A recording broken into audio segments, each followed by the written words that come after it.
Olá a todos e a todas que estão nos acompanhando aqui pela página do Facebook. Eu me chamo Paola e eu estou aqui hoje com a Mayra, o Dimitri e a Stephanie para a gente falar um pouco sobre racismos cotidianos, as nossas vivências e a nossa existência.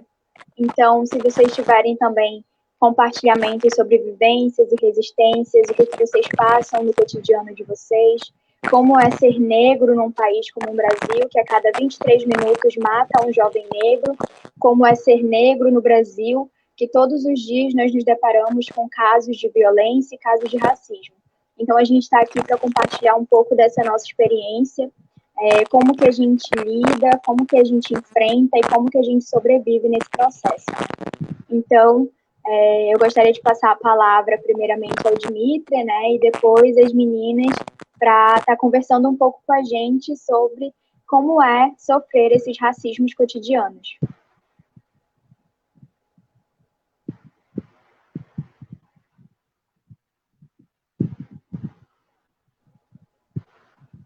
Dimitri?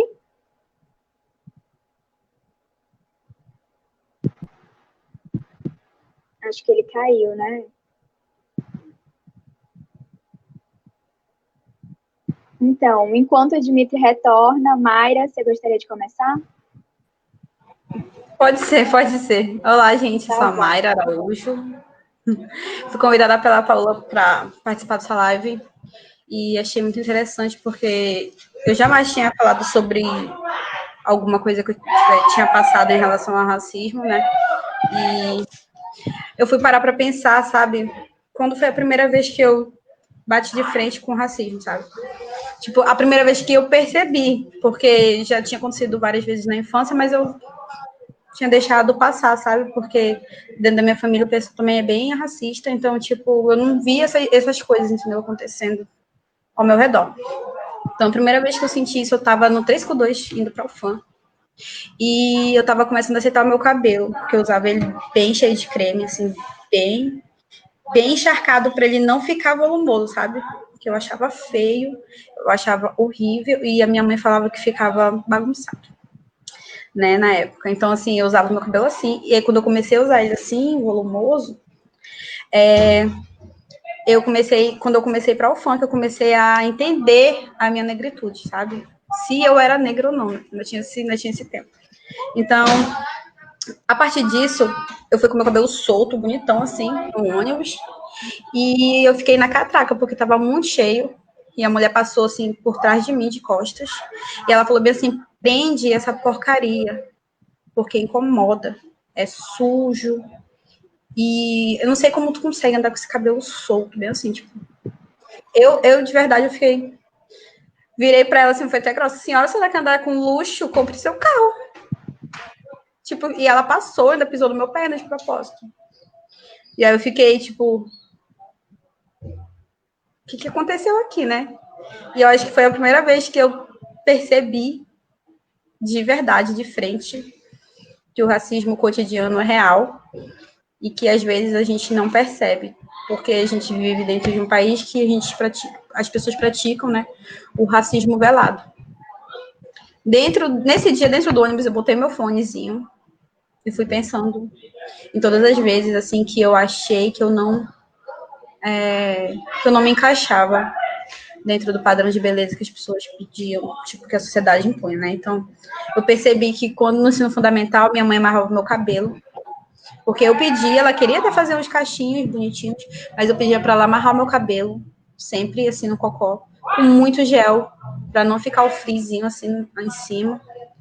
E aí, quando eu comecei a usar ele solto, eu usava ele partido no meio, cheio do creme, e eu só comecei a pensar em soltar ele e a deixar os cachos ficarem volumosos quando eu entrei na faculdade. Eu comecei a dar valor, sabe, para minha beleza e perceber que isso estava errado. Essa representação estava errada. Pensando em tudo isso também, eu comecei a pensar quando eu era criança, de que quando a gente brincava de princesa, essas coisas, na época a princesa da Disney era Branca de Neve, a Ariel, a Cinderela. Eu lembro que na Cinderela, o aniversário de 10 anos foi da Cinderela, botar uma peruca loura e um vestido azul, sabe? Pra tentar parecer com a Cinderela. E as pessoas falavam, não tá parecendo com a Cinderela. E eu ficava, não, eu sou Cinderela. Tipo, tá entendendo? Tipo, lembro que com 4 anos também, a minha mãe perguntou o que é que eu queria para ir para escolinha. Tipo, qual era a minha fantasia de carnaval. E do nada eu escolhi a Globeleza. Porque eu achei que era a única que parecia comigo, sabe? Dentro de todo o contexto que a gente vivia, eu não conseguia me viver como uma princesinha. E mesmo problematizando a situação da Globeleza, ela ainda é uma mulher que samba pelada no carnaval e que é vista sensualmente, sabe? Tipo, se a gente for para pensar de qualquer forma, é uma péssima representação de mulher negra que a sociedade impõe pra gente, sabe? Tipo, pensando em tudo isso, porque quando a Paula falou sobre resistências, né, eu falei, meu pai, como assim resistências? Tipo, como assim casos de racismo, né? Eu nunca parei para pensar, mas acontece sempre. Quando eu entro no shopping, alguém fica me seguindo, verificando. Uma vez me pararam, não vou falar aqui no mercado, né? Sempre no mercado. Me pararam para verificar minha bolsa, se eu estava roubando alguma coisa. Eu não entendi por quê, porque eu sempre fui uma menina toda medrosinha, assim, ai, gente. E eu não entendi por quê, tipo, e quando eu parei pra pensar, eu entendi o porquê, sabe? É muito difícil falar dessas coisas. E depois que eu entrei pro curso de História, eu percebi muitas coisas que eu não percebia e não entendia por que aconteciam comigo. Pensando nisso, eu penso como futura professora que a gente precisa trabalhar a questão do pensamento colonial, sabe? Porque, querendo ou não, toda a sociedade impõe pra gente um padrão que a gente não vai alcançar, porque a gente é mulher, porque a gente é negra, porque a gente é gordo, porque a gente é magra, porque a gente não tem um cabelo liso ou louro, ou a gente não consegue se encaixar dentro do padrão de magreza, sabe? E eu acho que a gente precisa começar a dar aula relacionado a isso, sabe? A movimentos de ações de pessoas negras que conquistaram as coisas, que correram, que trabalharam desde a época da escravidão, para que a gente conseguisse esse espaço de fala mesmo na internet. Um espaço que parece pequeno, mas é muito significativo. Penso que a decolonialidade do pensamento tem que existir, a gente tem que trabalhar em cima disso, tem que aprender conteúdos de África, tem que aprender que a gente não é descendente de escravo, a gente é descendente de um povo muito guerreiro, sabe? Que tem muito mais do que a escravidão para oferecer como lembrança. E pensar nisso, que a gente precisa trabalhar dia a dia. E é por isso que eu valorizo muito a figura da Paola, porque ela é uma figura representativa dentro do curso de movimentos sociais ativos, sabe? E tudo que ela tem feito na página recentemente tem me tocado profundamente, assim. Eu me maquiei porque eu não queria chorar, né? Porque eu odeio maquiagem, mas eu me maquiei justamente para que isso não ocorra, porque se eu estiver maquiada, eu não vou chorar. Mas é muito difícil pensar em tudo isso e como eu percebi isso agora, entendeu? Pelo fato do racismo velado não ser tão agressivo, mas machuca profundamente, conforme o tempo vai passando, isso vai ficando pior. Até mesmo para conseguir emprego, e sendo professora de história, e sendo uma pessoa, uma mulher negra, é complicado. Então, a gente precisa ser a melhor possível para conseguir espaço no mercado de trabalho, conseguir espaço para fazer com que esse pensamento colonial caia de uma vez por todas, sabe?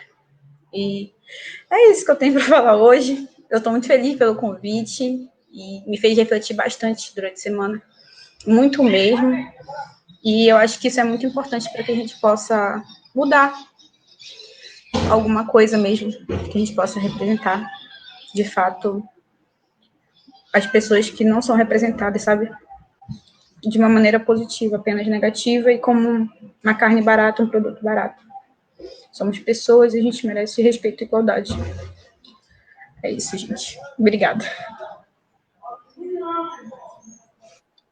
Obrigada, Mayra. Assim, é uma fala que emociona muito, né? O Dimitri está com problemas para entrar, então nós estamos 3 mulheres aqui, 3 mulheres negras que sabem o peso que tem a infância de uma mulher negra na sociedade brasileira, a exclusão, essa questão do cabelo que eu acho que a gente passa todas, a gente não aceita o cabelo e a gente não tem produtos para cabelo negro. Esse boom do black, do cabelo cacheado, ele é recente.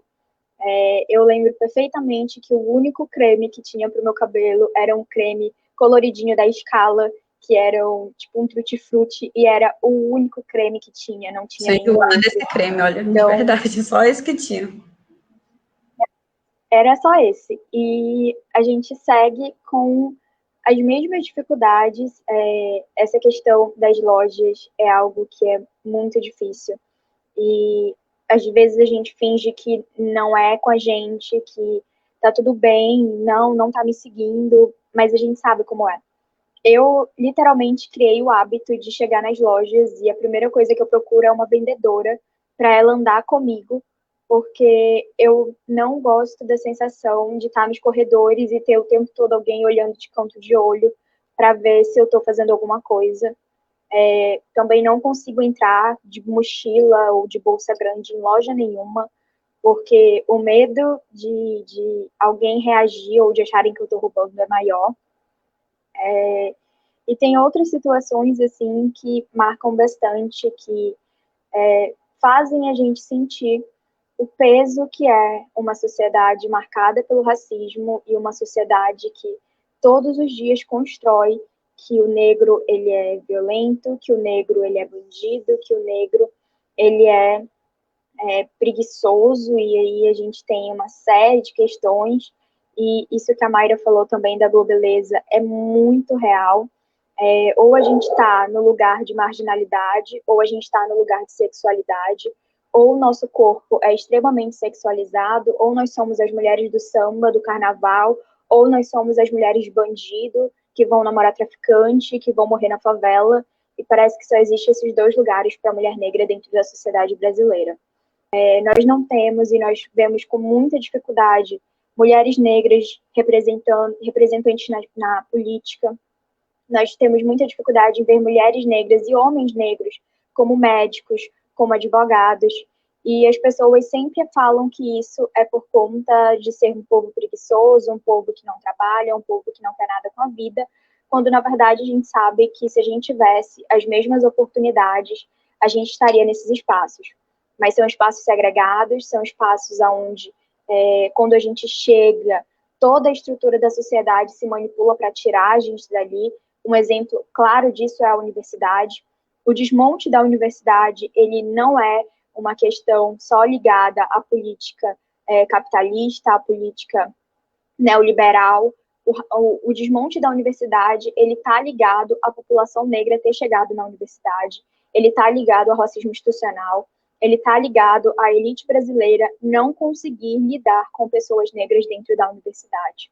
Então, nós temos vários temas, várias questões que hoje precisam ser abordadas, precisam ser discutidas. Eu acho que o Dia da Consciência Negra, ele não é um dia de comemoração, a gente não tem o que comemorar, é um dia de luta e é um dia de luto, porque todos os dias nós perdemos pessoas negras para a violência e para o racismo. Então, eu passo a palavra à Stephanie, né, para ela fazer também, né, as considerações dela, o relato dela, de como é ser negra no Brasil e lidar com esse racismo cotidiano. Boa tarde a todos. Boa tarde, Paola. Maíra, né? Boa tarde. Me chamo Stephanie Menezes. Mayra. Gostei muito do relato da Mayra, porque eu acho que esse ponto da estética capilar, ele é muito presente. E eu falo isso porque a minha experiência, ela decorre disso, da estética capilar, do ser bonita, de todo esse contexto que a gente vive. Eu acho que a gente vai se invisibilizando no decorrer da vida, e o cabelo passa por esse processo. E aí eu penso em mim, que deixei o cabelo preso durante toda a minha infância, e isso reflete no que eu era, né? Será que eu não estava mostrando meu cabelo para o mundo, e eu, consequentemente, não estava me mostrando para o mundo? Então, a gente se invisibiliza. E exatamente nesse ponto de sem produtos para cabelo enrolado, eu passei a minha infância toda sem produtos para cabelo enrolado, então assim, a mágica era alisar o cabelo. E aí alisar o cabelo, ela te dá a ideia de que você está mais próximo da cultura da branquitude, né? Você é menos negro, porque esse cabelo é liso, então você perde sua imagem para se parecer com outra imagem. Eu lembro quando eu alisei meu cabelo, eu me senti muito feliz, porque eu estava me sentindo linda, mas isso durou tão pouco tempo, porque eu já não conseguia me sentir muito eu, sabe? Eu não me enxergava muito em mim. E aí, interessante é porque eu me percebi a partir do meu cabelo. Eu lembro quando foi o processo de transição para mim. Eu já estava, os espaços de educação são muito importantes para isso, porque eu comecei a cogitar a ideia a partir de todo um diálogo com professores, com lugares que eu tinha espaço para falar e para ouvir. E eu lembro, no processo de transição, faz, eu acho que uns 2 anos, foi em 2018. Eu ia ter na escola um evento para o Dia da Consciência Negra, e uma das atividades era fazer uma poesia. Eu falei, vou fazer poesia.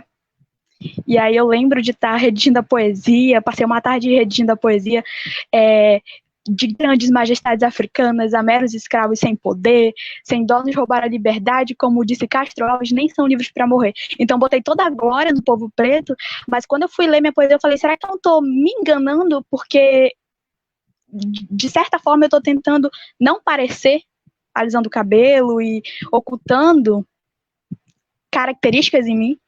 E aí, peguei uma tesoura, fui com a minha avó e falei, vó, a senhora corta meu cabelo? Ela, tá, minha filha. E é engraçado porque geralmente eu penso negativamente. Eu pensei, não vou ficar bonita, tudo bem, mas é um processo, depois fico, mas vou ser mais livre. Mas eu lembro exatamente, faz 2 anos, eu lembro exatamente de quando eu olhei pro espelho depois que eu tinha cortado o cabelo. Ficou bem pequenininho, só enroladinho, bem baixinho.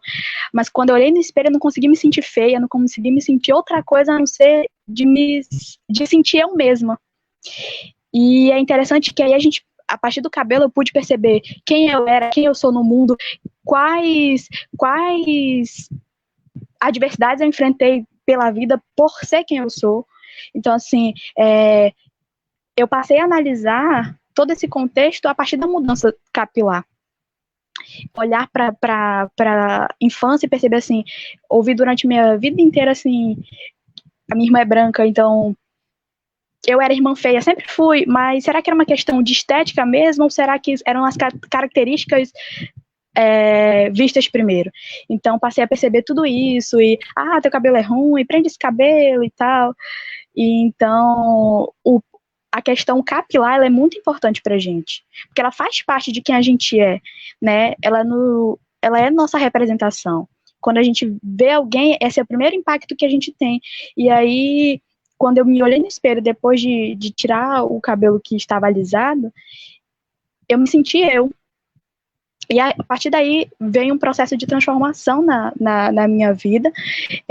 Me senti mais livre, acho que eu sempre me ocultei, acho que sempre tentei ser invisível, sempre tentei ser melhor em algumas coisas, porque não era boa em outras, né? Por exemplo, não era a bonita, porque toda essa questão de padrão, ideal, né? Então, você, então, a boa aluna, porque eu não sou a bonita, então tem tudo isso, às vezes a gente separa, mas tá tudo interligado, e aí a gente percebe isso depois que a gente se reconhece, né? Porque esse processo de se reconhecer é uma resistência. Se reconhecer enquanto negro é uma resistência.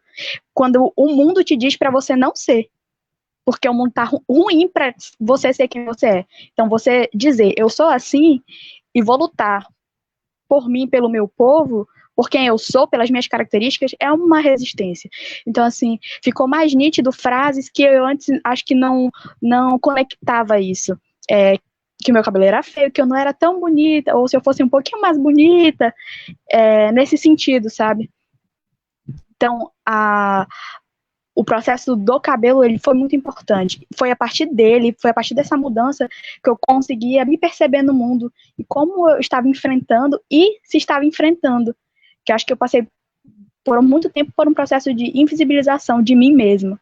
Então, olhar no espelho, depois da mudança capilar, me reconhecer enquanto preta, e preta cabocla, que a gente é do Amazonas, a gente tem isso também. A gente é preta caboclo. Então, sou preta cabocla e sou preta cabocla com muito orgulho. Essa sou eu. Então, me colocar no mundo a partir de toda essa mudança, de um primeiro passo, sabe? Quando eu fui ler a poesia, foi, acho que, alguns dias depois do Dia da Consciência Negra, para a escola, eu já me sentia mais livre. Eu não estava atuando, eu não estava fingindo o que eu queria ser. Eu estava sendo, porque eu tomei um passo de me aceitar, né? E é difícil, assim, não é fácil você tomar uma decisão de transicionar para o cabelo, se aceitar, se declarar alguém, sou preta, eu digo isso com orgulho. É difícil nesse mundo, é muito difícil, muito difícil, muito difícil, né? Então, assim, essa é a primeira resistência que a gente passa, é da pele para dentro. É esse limite que a gente tem. E é daí que a gente... essa é a primeira resistência, né? As outras resistências, a partir do momento que a gente se reconhece, é da pele para fora. Então, assim, eu acho que eu vou deixar esse ponto aqui do capilar, porque foi muito importante para mim. Eu acho que muitos jovens passam por isso, né? Muitos jovens passam por isso, da transição, de como a característica mais fácil de mudar do povo negro é o cabelo com alisamento. Então, isso é muito batido, né? Teve uma época que foi o boom de alisamento. E eu passei por essa época e achei, que revolução, né? Quão enganado eu estava desse abatimento de quem eu sou. E aí, que bom que a gente está passando por esse boom de reconhecimento também dos próprios produtos que a gente fala, né? Que só tinham meu Deus, como é que a gente cuidava do nosso cabelo, né? Eu não cuidava. Eu realmente não cuidava. Porque para mim, é engraçado que a gente passa até pelo ponto religioso. Meu Deus, por que se eu nascesse de cabelo liso, branca, não seria tão mais fácil? Por quê? E aí também, gordofobia também foi um processo que eu tive que lidar. Então, assim, meu Deus, se eu nascesse branca de cabelo liso, loira e magra, não seria tão mais fácil? Será que eu não sou boa? Por que eu tô nesse mundo, né? Então, eu acho importante hoje eu agora estar o oposto de quem eu estava lá quando eu tentei me mudar. Então, essa sou eu e eu gosto do jeito que eu sou e é para isso que eu estou no mundo e é para isso que eu vou lutar. Então, é isso. Passa a palavra aí e a gente vai conversando. Obrigada, Stephanie. Assim, eu acho que esse ponto de toda a estética, da gente ter que lidar com gordofobia, da gente ter que lidar com a questão do cabelo, e, assim, isso na adolescência é um processo que destrói muito a gente. Eu acho que toda garota negra tem, no fundo, aquele sentimento de eu vou ser trocada por uma branca. Então, a gente cria um abismo muito grande entre o amor próprio e o ser negra, porque a gente se condiciona a acreditar que a gente não merece ser amada, que a gente não merece ser respeitada, e a gente justifica isso muitas vezes no, nossa, se eu fosse branca, se eu tivesse o cabelo liso, se eu tivesse o olho claro, se o meu nariz não fosse tão grande, se a minha boca fosse mais fina, se o meu quadril não fosse tão largo, porque são várias as características da mulher negra. Uma coisa que as pessoas falam muito, porque a mulher negra ela é parideira. Eu já cansei de ouvir esse tipo de termo, que a mulher negra é parideira porque ela tem o quadril largo. E aí é o quadril para parir filhos, sabe? Então, isso cria na cabeça da gente uma ideia muito negativa sobre o nosso corpo. E eu sinto que isso é muito mais forte na nossa adolescência, porque é quando todas as meninas começam a namorar, todas as meninas começam ali a ter seus paquerinhas, e a gente tá lá, assim, tipo, o que tá acontecendo aqui? Será que eu sou tão feia assim? Eu sou tão feia desse jeito? Então, isso danifica muito a nossa autoestima, isso mexe muito com a gente. E, em contraponto, quando a gente começa a sair da adolescência, que a gente vai criando o corpo, que a gente vai começando a lidar com a nossa autoestima de forma diferente, a gente tem o impacto da sexualização. Então, ao mesmo tempo que a gente passa na adolescência o processo de querer se sentir bonita, Quando a gente chega ali aos 17, 18 anos, eu simplesmente queria sair na rua o mais feia possível. Porque eu achava que se eu saísse, assim, de burca ou coberta, os caras não iam falar, tipo assim, e aí, morena? Ou então, nossa, tua filha tá tão bonita, né? Essa morena cor de jambo. Eu nunca entendi a expressão morena cor de jambo. Eu sempre olhei para um jambo e fiquei assim, não entendo. A mesma coisa é morena tropicana. E aí começa a sexualização e começa o assédio e começa a gente a querer entender, pelo menos eu passei muito por isso ali na fase dos 18, 19 anos, como que eu, a garota que sempre fui a feia da escola, estava ali na listinha das mais feias, de repente surge um boom de caras mais velhos, de homens de 30, 40 anos, completamente alucinados, não podendo me ver passar na rua, porque eles tinham que mexer, eles tinham que assobiar, eles tinham que fazer alguma coisa. Então, eu acho que a nossa sociedade ela é extremamente cruel, principalmente com as mulheres negras, porque ela manipula, ela joga com o nosso psicológico. A gente começa a se aceitar e, de repente, se sente culpada pelo processo de aceitação. A gente começa a valorizar os nossos traços, mas aí a gente tem que tentar dar uma segurada, porque se a gente fica bonita demais, a gente é sexualizada. Então, é muito complicado, é muito complexo.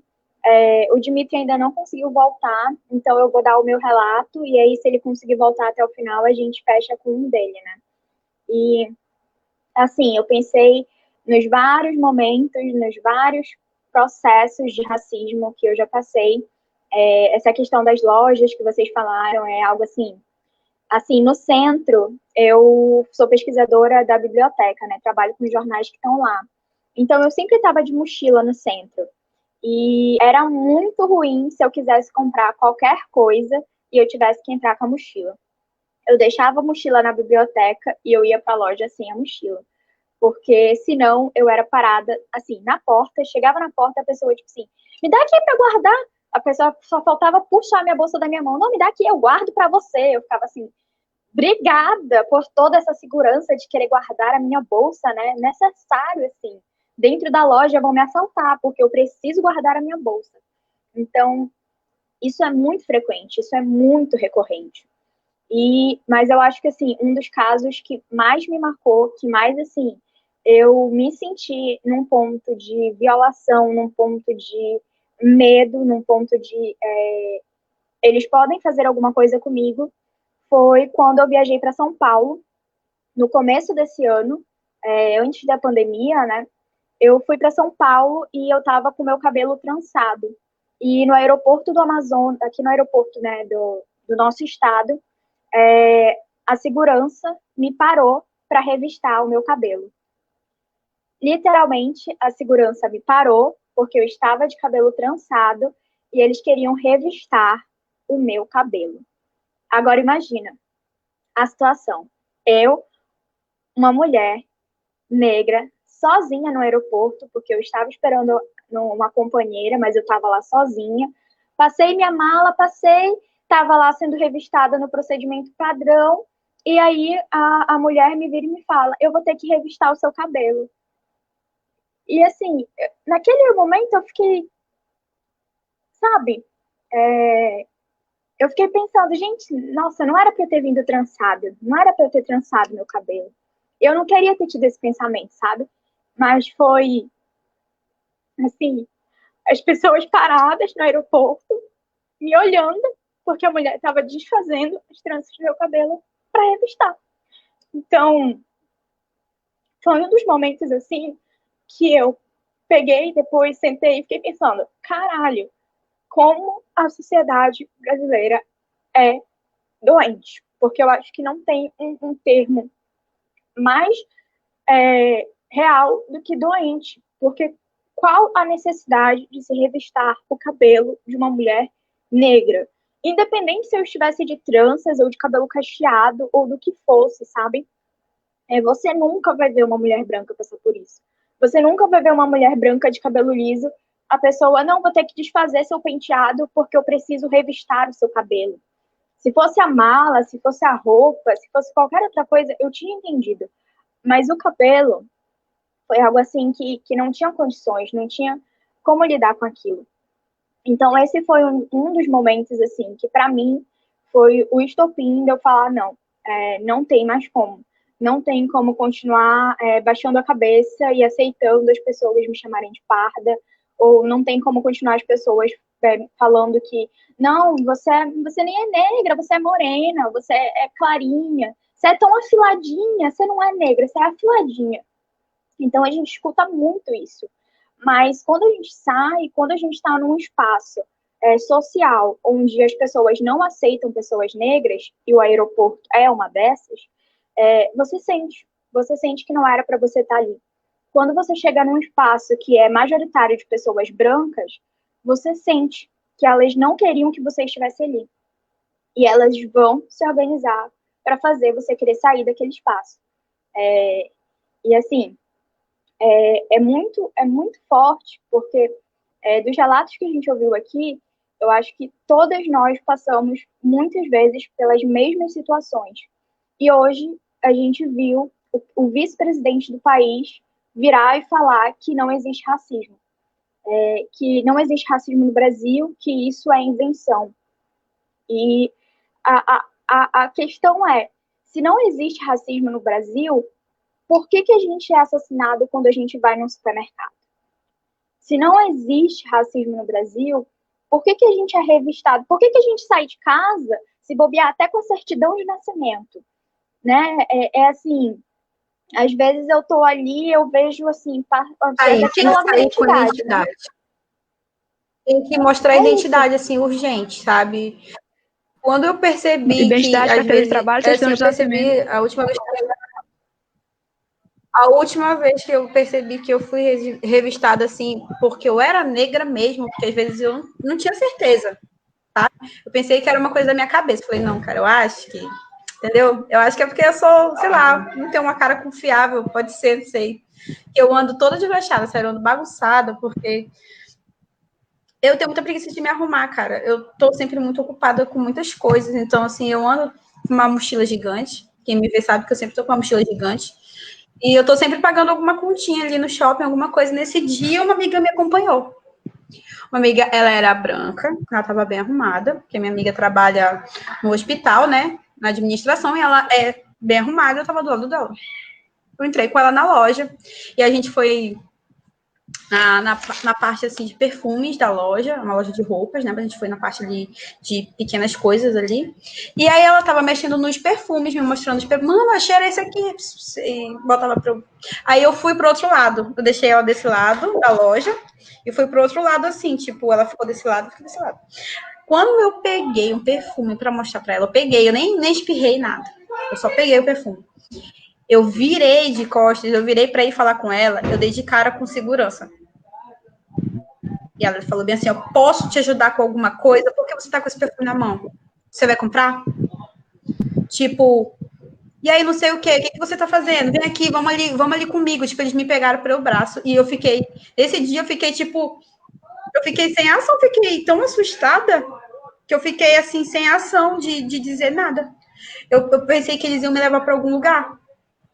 E será que eles iam me levar para algum lugar, de me fazer algum mal? Quando a Paula falou sobre que ela sentiu medo de fazer alguma coisa com ela nesse dia, eu fiquei tão apreensiva que eu fiquei me tremendo.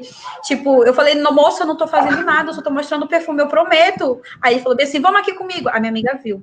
A minha amiga, eu tenho 1,5 m, a minha amiga é bem alta, né? Bem alta mesmo. Ela pegou pelo braço de segurança e falou, ei, moço, você tá ficando maluca? Minha amiga, a gente tá vendo perfume aqui, eu já peguei 1000 perfumes aqui, por que o senhor não me revistou? Perguntou bem assim pra ele. Eu vou lhe denunciar por racismo, não sei o que. Vem, vamos embora dessa loja. E saiu, tipo... Mas eu fiquei, assim... Tipo, eu não consegui falar. E olha que eu sou galera. Falo muito, tipo... Eu sempre tenho uma resposta pra tudo, porque a gente é assim, sabe?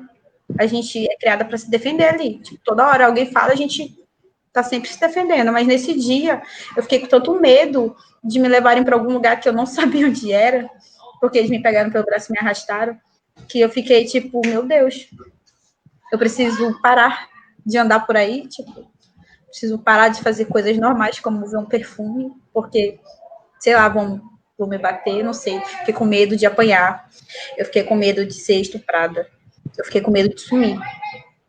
Porque isso acontece. A gente some. Se a gente não é assassinado na frente do supermercado, a gente é dado como desaparecido, sabe?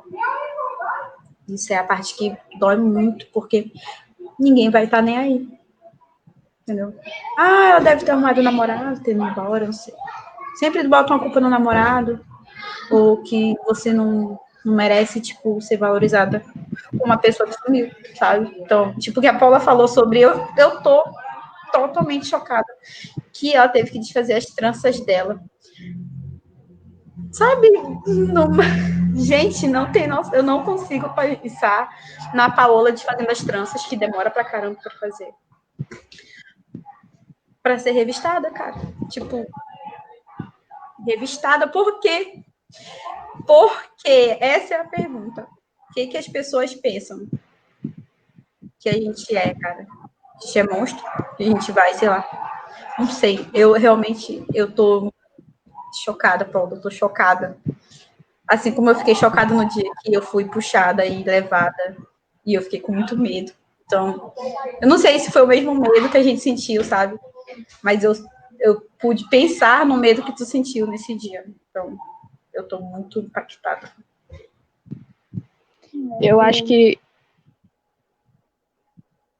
o mais cruel disso é que o primeiro problema que surge, a gente pensa que é com a gente, né? Assim, a primeira questão a gente passa pra gente.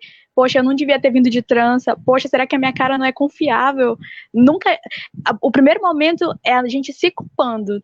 Esse é o mais cruel, eu acho, né? Dessa questão que a gente coloca pra gente. Assim, às vezes a gente esquece que o problema tá no outro. E esse problema, uma das resistências, já que é o título da nossa live, é tirar esse peso da gente, né? Porque o primeiro peso que vem é realmente pra gente. É muito comum a gente entrar numa loja e olhar mesmo por causa de experiências assim e se olhar no espelho antes de dizer, será que eu estou parecendo confiável?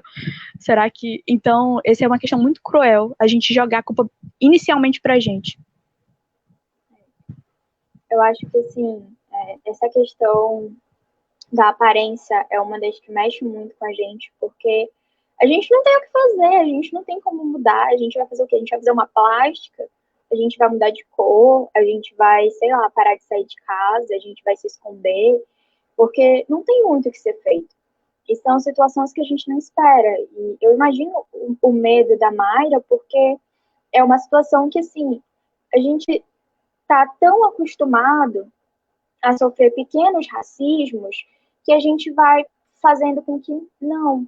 Acho que a pessoa não quis ser racista, ela só falou ali, mas não foi racismo. Então a gente vai engolindo. Só que tem situações onde a gente tem medo de literalmente de morrer. Não tem outra coisa. Então, eu tenho inúmeros amigos meus que, assim, não andam sem identidade, não andam sem carteira de trabalho, não andam sem a carteira da universidade, não colocam tesoura na bolsa, não colocam nenhum tipo de objeto que possa ser confundido com uma arma e passam o tempo todo tentando, assim, estar o mais normal possível para não acontecer nada com eles. E não é uma pessoa, são várias. Então, quando a gente fala que a sociedade brasileira ela é racista e ela institucionaliza esse racismo e ela abala o psicológico das pessoas negras, é porque a gente se culpabiliza. É exatamente esse processo. E eu sempre falo que a gente não pode achar que que isso não é planejado. Isso é planejado, isso é pensado. Isso é pensado por pessoas que precisam da população negra sendo explorada, de pessoas que precisam que a população negra continue nesse espaço de medo, de violência, de opressão, porque nós somos maioria da população. Imagina se nós, como maioria da população, assumíssemos para nós mesmos que nós somos negros e que nós temos que ter protagonismo e nós elegêssemos somente pessoas negras. Porque nós temos esse poder, nós temos essa organização. Nós poderíamos encher de negros e negras dentro dos parlamentos. Nós poderíamos encher de negros e negras na universidade. Imagina o impacto que isso teria para pessoas que não aceitam e que não compreendem e que se acham superiores dentro da sociedade. É aquela questão, nossa, a minha empregada está indo para Disney. Como assim a minha empregada está indo para Disney? Como assim a minha empregada está no aeroporto? Como assim o filho da minha empregada está estudando na mesma faculdade do meu filho? Como assim o meu filho não passou no vestibular, mas o filho da empregada passou? É cota, isso explica, é as cotas estão roubando as vagas dos meus filhos. É o que a gente escuta, assim, aos montes. Mas as pessoas não entendem que o processo de escravidão segregou a população negra. As pessoas não entendem que a Constituição brasileira só veio assegurar minimamente os direitos das pessoas negras em 88. E 88 é virando ali a página na história. É bem ali na esquina. Não faz o quê? Não faz uns 100 anos? Então, assim, não tem como as pessoas justificarem que racismo não existe no Brasil. É muito difícil a gente, no Dia da Consciência Negra, ouvir isso, porque a gente sabe, a gente vive. E a gente tem uma pergunta da Kívia aqui no chat, eu vou colocar para vocês lerem, que ela pergunta, basicamente, se na nossa experiência, né, como mulheres, como negras, alguma vez a gente passou por situações onde as próprias pessoas que se dizem antirracistas ou as próprias pessoas que se dizem de luta, que se dizem militantes, não nos apoiaram. Se essas pessoas nos silenciaram, se essas pessoas nos agrediram, como é a recepção dentro da própria militância quando a gente sofre racismo ou quando a gente sofre machismo. E aí, fica aberto a vocês. Eu acho uma questão muito que a gente precisa entender, eu acho, é a questão do colorismo, sabe? Que já viraram para mim e falaram que eu não sou negra. Assim como já viraram para mim e falaram que eu não sou branca. E aí eu sofri uma crítica muito grande, porque eu falei, não, eu sou branca, ou então, não, eu sou parda. Aí olharam para mim, Mayra, tu é negra. Aí chegaram a olhar para mim, Mayra, tu não é branca, mas também tu não é negra. Então, gente, o que eu sou, entendeu? Eu me entendo como uma pessoa negra. Eu já aceitei isso pra mim. E eu internalizei isso porque, tipo, tem lugares que não. Tem lugares que eu sou a morena cor de jambu, como a Paula falou, que eu também nunca entendi. Morena cor de jambu, a Mayra é clarinha. Mayra é inteligentezinha, né? Tipo, poxa, isso é tão... Eu nem sei, cara, ela passou pra um fã. Meu Deus, tipo, eu não esperava isso dela. Tipo, meu pai, eu nem sabia que ela estudava. Então, tipo assim, dentro da militância, eu tenho problema de me encaixar dentro da militância negra. Porque as pessoas olham pra mim e a Mayra não é negra. Ela só tem o cabelo cacheado. Se ela alisar, ela vai ficar branca. Entendeu? Tipo, tanto que eu nunca alisei meu cabelo, não porque eu não quis. Teve a onda do alisamento do cabelo, mas eu sempre tive medo de fazer qualquer química no meu cabelo, tanto que eu nem pinto o meu cabelo. E é um processo que eu tenho até que mudar, porque eu quero muito fazer trança, eu quero fazer alguma coisa, mas eu tenho medo de mudar meu cabelo, sabe? Tipo, dentro dessa militância, é difícil dizer que você é negra, sendo que você é um pouco mais clara. Então, eu já ouvi pessoas falando que eu não sou negra, mas que eu também não sou branca, que eu sou parda, mas também me encaixo no parda. Então, eu acho que nessa questão, essa questão é a mais difícil para mim, e até agora eu tô tentando entender mais sobre o colorismo para poder debater, sabe? Porque é complicado. Cheguei uma hora de olhar no espelho assim e dizer, meu Deus, o que eu sou? Que eu não me encaixo em nada. E aí é complicado. Eu acho que o meu ponto é o mesmo da Mayra também. Assim, mas tu não é nem tão negra assim, então acho que isso que não foi, assim, algumas situaçõezinhas que eu acho que eu sofri racismo ali. Não, mas tu não é nem tão negra assim, então talvez não tenha sido, não. Acho que tu exagerou. Então, acho que é esse ponto, sempre esse ponto. Geralmente, quando as pessoas estão, a gente está nesses movimentos e que a gente tenta acabar com esses problemas, né? O espaço da fala está aberto, mas sempre tem esse disfarcezinho que surge, né? Eu acho que esse é um dos pontos quando você está nesses movimentos que tem isso como tema. Eu acho que, assim, também já ouvi, assim, inúmeras vezes, então não é negra, tu é clarinha, e aí quando a gente fala que a gente é negra, as pessoas viram e falam, não, tu não é negra. Quando a gente fala, então eu sou branca, as pessoas brancas olham pra ti e falam, com certeza você não é branca. E aí quando a gente fala, tá, então eu sou parda, as pessoas viram e falam... desespero quando a gente fala que a gente é branca. Tipo, as pessoas falam, uma coisa, não, pardo não existe. Se pardo não existe, eu não sou negra, eu não sou branca, e pardo não existe, eu sou um alienígena na Terra, porque não tem outra opção, assim, é que ela só conheço essas, né? E existem muitas pessoas dentro dos movimentos que usam disso para desqualificar as nossas falas. Quando a gente tem mulheres negras falando de machismo, falando de racismo, sempre vão ter pessoas para dizer, ah, mas ela nem é tão negra. Isso é uma forma de desqualificar as nossas falas, de desqualificar as nossas experiências, de desqualificar a gente academicamente falando. Eu acho que das experiências que eu tenho dentro de movimento, eu nunca tive tantas pessoas assim questionando a minha negritude, mas eu já tive inúmeras pessoas questionando a minha intelectualidade, que a gente chama de epistemicídio, né? Quando as pessoas tentam desqualificar o conhecimento de pessoas negras. Então, o que eu mais tenho são pessoas dentro dos movimentos querendo debater comigo o que é negritude, o que é lugar de fala, o que é racismo, e são pessoas brancas.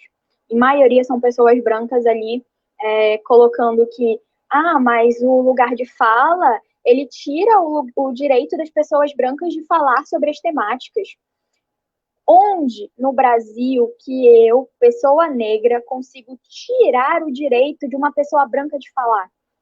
Não existe nenhuma pessoa branca sendo silenciada, a não ser que ela seja uma mulher. E aí é diferente, porque o patriarcado ele é diferente do racismo, e a gente tem que ter muita compreensão disso, de que a gente precisa interseccionar o que é classe, o que é machismo, o que é racismo e o que é desigualdade social.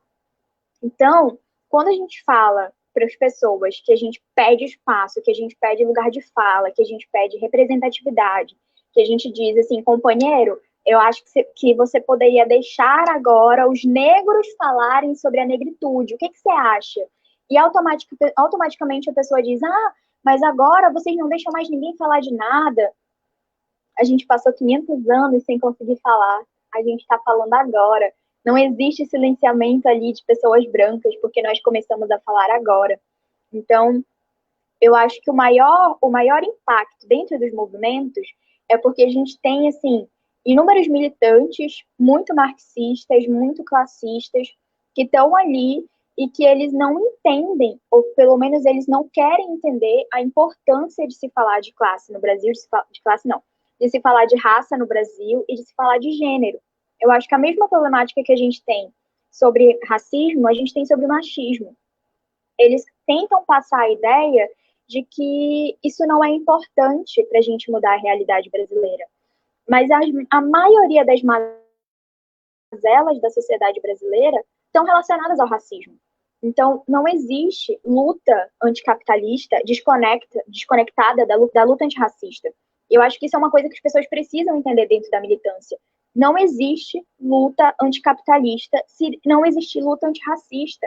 A gente não derruba a burguesia no Brasil se a gente não for contra a elite racista brasileira.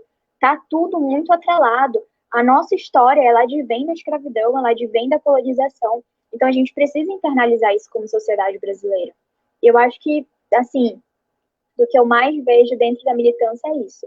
É gente que tenta desqualificar a fala de mulheres negras, ou de mulheres, ou de negros, falando que a gente não tem determinado conhecimento sobre certo assunto, que é da nossa vivência e do nosso cotidiano.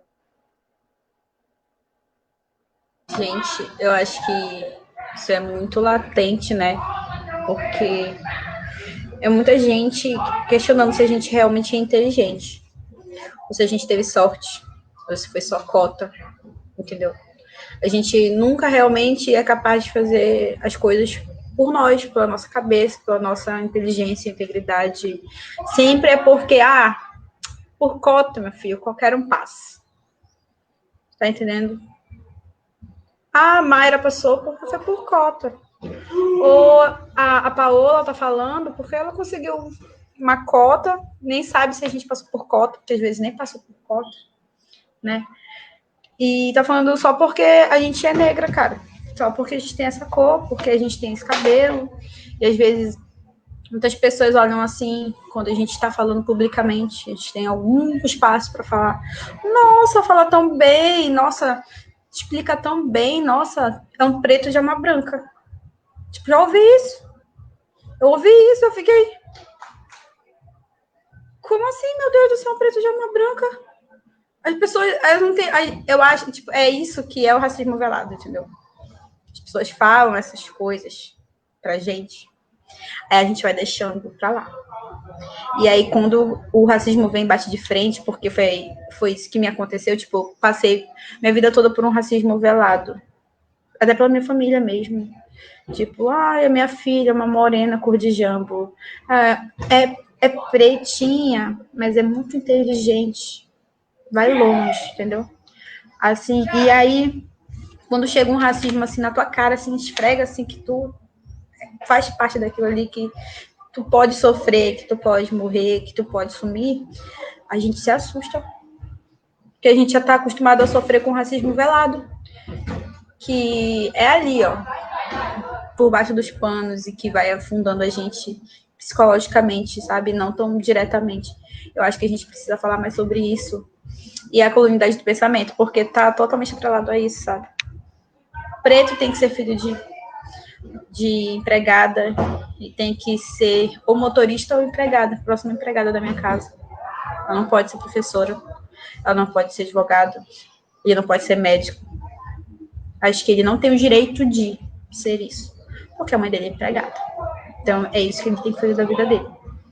Passar a vida todinha trabalhando para mim, dentro desse pensamento colonial que quer escravizar mesmo as pessoas pretas, porque na minha cabeça não existe essa ideia de que preto nasceu para ser pobre favelado, ou se é pobre favelado não pode ser inteligente, sabe? Então, o Moron falando hoje que não existe racismo, para mim foi o ápice, porque eu fiquei muito triste. Como é que. Meu Deus, nem sei porque eu fiquei triste, sabe? Não sei nem o que eu tava esperando de um cara desse, entendeu? Mas, tipo, mínimo de decência, sei lá, de consciência. Não tem consciência, na verdade. Então, como a Paula falou, hoje não é um dia para comemorar, fazer festinha na escola. Hoje é um dia para pegar os alunos, botar eles sentados, botar eles para pensarem no que eles passam diariamente sendo negro. Ou o que eles fazem com o coleguinha negro. Quais são as brincadeiras que eles tiram, entendeu? Hoje, como professora, eu faria isso. Um momento de reflexão para a gente poder parar para pensar no que as pessoas pretas sofrem, conforme a sua vivência diária, assim.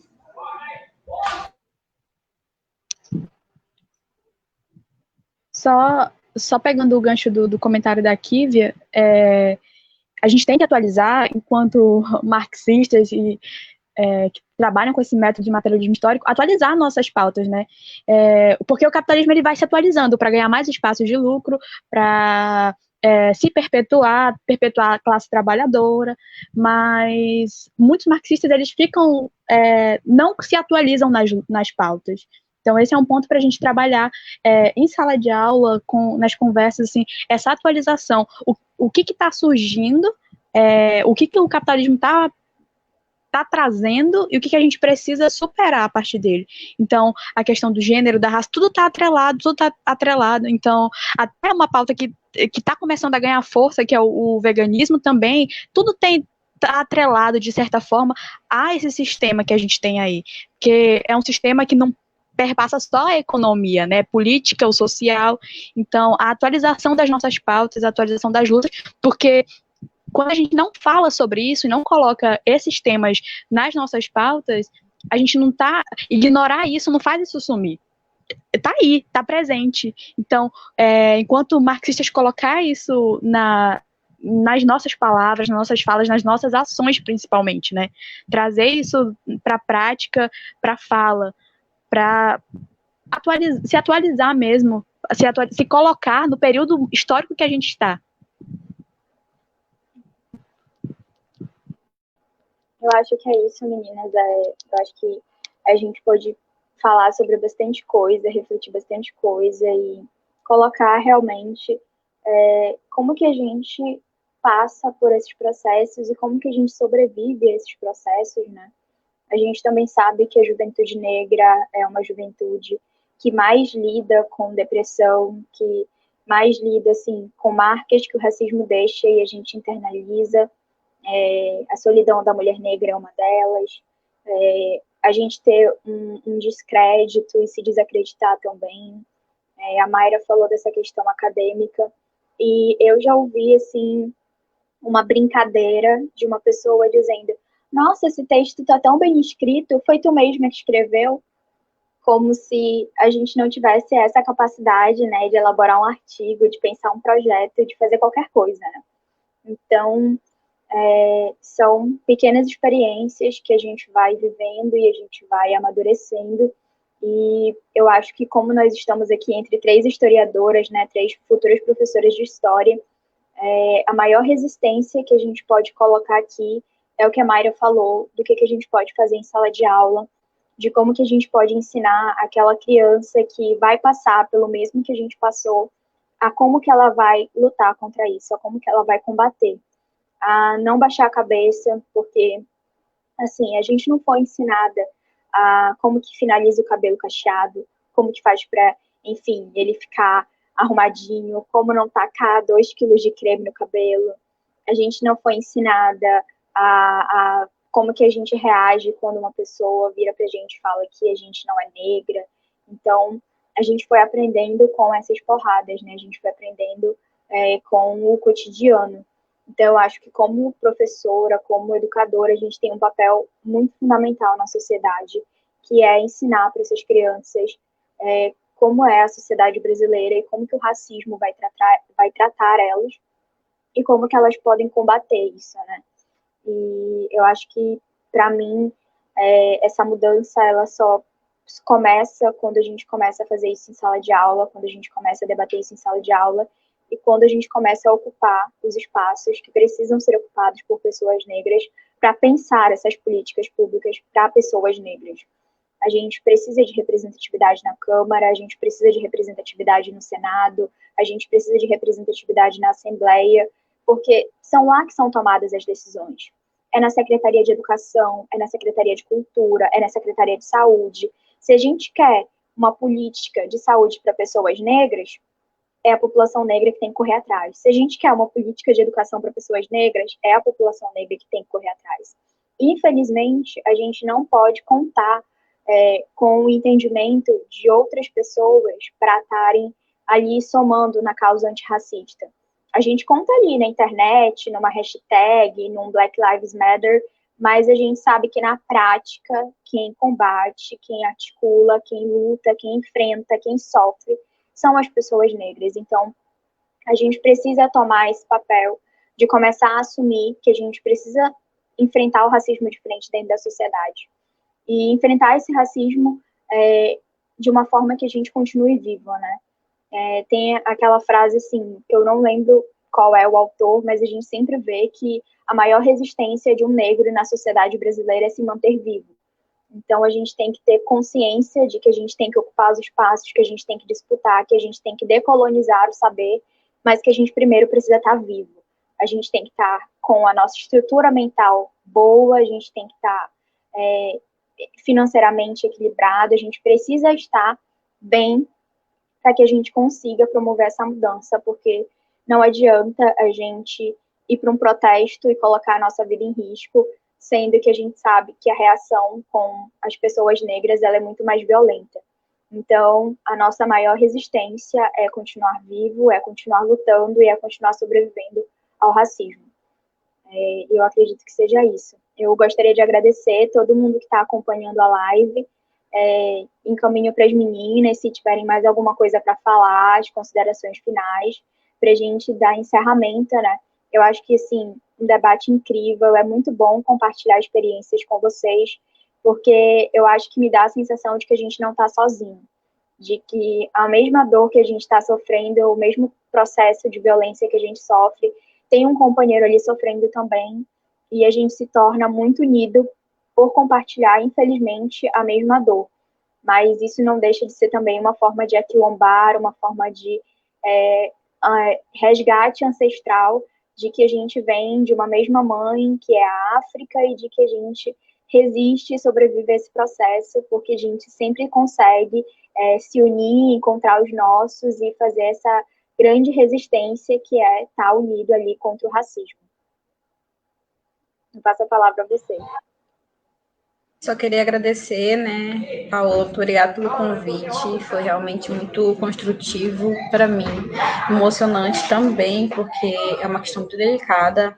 Eu acho que é uma questão delicada assim acho que para quem passa, né, tipo, eu me maquiei para não chorar, isso fique claro, porque se eu tivesse sem maquiagem eu não ia ter pena, maquiagem é caro. Então eu pensei nisso e eu achei muito interessante o convite, porque me fez refletir no que eu já tinha passado, tipo, e eu não tinha parado para refletir ainda que eu tinha passado por muitos momentos tão críticos de racismo, assim, e isso foi muito bom para mim, entender que eu não estou na luta errada. Então, assim, agradeço a Paola, eu vou dar toda a força que a Paola precisar para ela me representar, seja no Facebook ou em qualquer lugar, porque ela é maravilhosa. Ela é uma ótima aluna, é inteligente, incrível. E eu acho, assim, que a gente precisa de mais mulheres como ela. E eu tô lutando para me tornar uma. E é isso que a gente tem que ser, sabe? Tem que se unir, tem que se apoiar. E parar de ficar pensando, tipo, como a gente vai acabar com o racismo? É com união e luta. E dando a cara a tapa e permanecendo vivo. Então, muito obrigada pelo espaço de fala. Eu nunca tinha falado disso antes. E foi muito importante para mim. Muito obrigada mesmo. Maravilhosa. Só citar uma só citar uma coisa que me veio à cabeça aqui, nesse momento de entrar para a vida adulta, vamos dizer assim, quando eu precisei parar para pensar em como eu precisava encontrar um emprego, né, para me sustentar enquanto adulta, eu fiquei pensando e agora isso me veio à cabeça, que a primeira coisa que eu pensei foi a minha única possibilidade é ser empregada doméstica. E assim, uma jovem que eu saí do ensino médio com curso técnico, com coeficiente legal, entrei na faculdade, fiz coisas interessantes, mas a primeira coisa que me veio à cabeça foi isso pela minha condição de mulher e negra. Então, assim, isso é muito a colonização do pensamento, né? A gente tem isso enraizado. E aí, essas situações vêm surgindo quando a gente começa a falar sobre. Então, quero agradecer a Paola também pelo convite. Eu me senti honrada desse convite. Falar sobre isso, né? Expor as minhas experiências, ouvir as experiências de outras mulheres. Então, muito obrigada, Paola. Concordo com as palavras da Maíra. Assim, Paola é um exemplo. Tive pouquíssimo contato, né? Mas o suficiente para admirar. Então, muito obrigada pelo convite, obrigada, Maíra, pelo esse espaço também de conversa que a gente teve. E é isso, né? Estamos aqui para lutar pelo mundo mais justo, né? Pelo mundo melhor. Obrigada, gente. Saibam que a recíproca é muito verdadeira. Mayra, você não precisa se tornar uma mulher, você já é uma mulher guerreira, você já é uma mulher negra de luta, você já botou seu nome para centro acadêmico, você já está na universidade representando todo um povo que não está nesse espaço, assim como a Stephanie também está. Então, sintam-se muito orgulhosas da luta de vocês terem chegado na universidade, de vocês estarem na universidade até hoje, porque é um processo muito difícil e é um processo onde a gente passa e escuta muita coisa para continuar ali. Então, eu agradeço imensamente a vocês, eu me sinto muito feliz de ouvir que eu tenho tanta representatividade para tantas mulheres e também falo para vocês que vocês também têm muita representatividade para mim. Stephanie é uma companheira de luta, de trajetória. Mayra também é uma companheira que está aí nesse espaço, né? Cada vez mais forte, mais consciente da sua negritude. Então, a gente só tem a somar e a construir juntas. Agradeço muito todo mundo que acompanhou a gente aqui.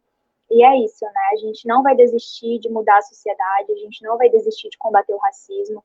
E a gente vai estar cada dia mais forte, cada dia mais unificados, porque A nossa geração é uma geração que ela não deita, que ela não baixa a cabeça e que ela não vai se curvar nem para o racismo, nem para o machismo e nem para o capitalismo. A gente vai combater isso de frente e eles que se cuidem, né? Porque a nossa geração vem chegando e ela vem chegando, né, para tacar fogo no engenho. Obrigada, gente.